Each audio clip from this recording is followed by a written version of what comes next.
The storm had already taken half the roof, but Daniel Carter kept sweeping water out of the kitchen like he could push back the entire world with a broom. He couldn't lose this house, not after everything. Not when it was all he had left for Lily. So when the knock came at the door, timid, almost apologetic, he prayed it wasn't another bill collector. What he found instead was a shivering college girl in a drenched hoodie, clutching a backpack like a lifeline. "Hi," she said through chattering teeth. I'm here about the room you posted?" Daniel blinked. She looked so young. Too young to be out in a storm like this. But rent money meant groceries, and groceries meant Lily could stop pretending she didn't mind watered-down soup. "Come in," he said. "Please." Her name was Aria. "Just Aria," she insisted. "No last name, no extra details." She was studying literature at the nearby college, and she needed a room fast. She didn't flinch at the peeling wallpaper or the sagging porch. She didn't complain that the heater sounded like an asthmatic dragon.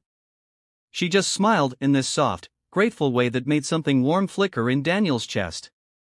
Lily, his 8-year-old, adored her instantly. Maybe it was the way Aria knelt to Lily's height when she spoke. Or how she really listened even when Lily rambled about dinosaur princesses. Or maybe it was how she quietly repaired the wobbling leg of Lily's toy table when she thought no one was watching. But Daniel saw. He saw everything.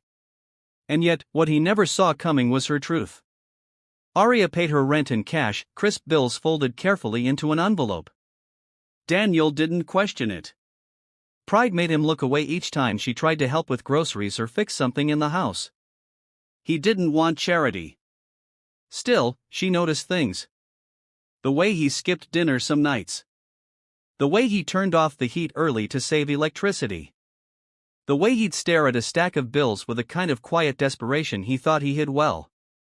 One night, she found him in the living room, head in his hands, trying to figure out how to pay for Lily's winter coat.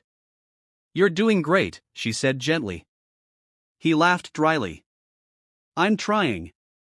"I know," Aria whispered. "Trying can be heroic."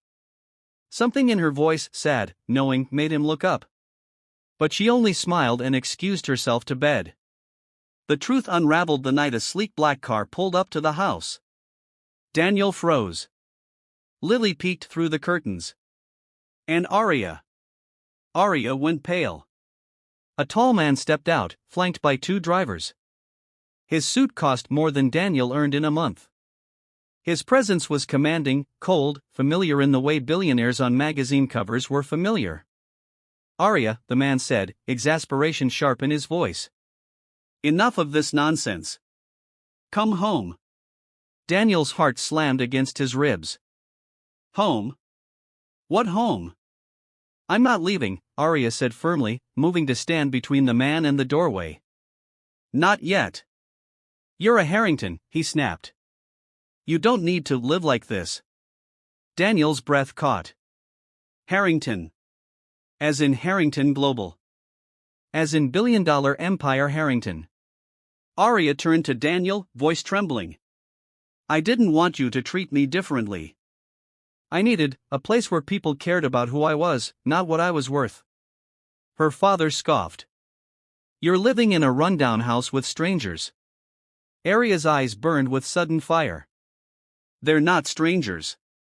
They're the first people who ever made me feel like I belonged."